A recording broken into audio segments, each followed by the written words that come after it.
Hey everyone, and welcome back to Farm Girl in Progress. I'm Nadine, and I'm on my way outside to work on the 4x4s. I was showing you guys the other day how I brushed all of the charcoal off of them.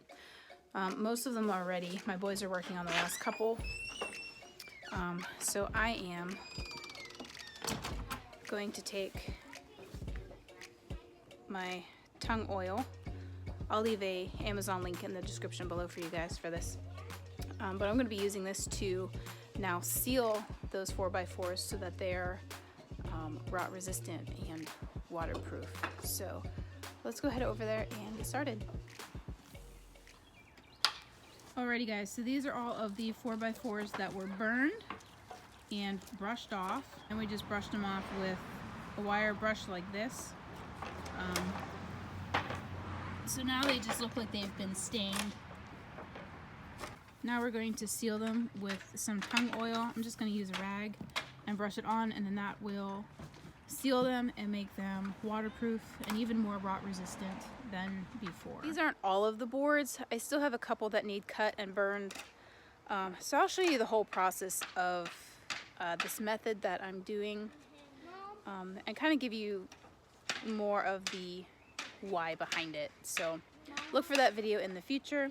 Let's go ahead and start sealing these 4x4s.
Alrighty guys, so my phone is about to die here, so I'm gonna wrap up this video for today. Let me show you what I got done. So all of these ones here that are laying down are completely done. All of the sides are done, both the ends are done. I still have all of these to do, the ends on. All of the sides are done. So I just have a little bit more left to go today. But because my phone's dying, I'm just gonna wrap it up here. That way I can end it on a good note. I'll show you guys how everything turned out once it's dry. And we're ready to start assembling the garden beds. So thank you so much for watching today, guys. And remember to grow where you're planted.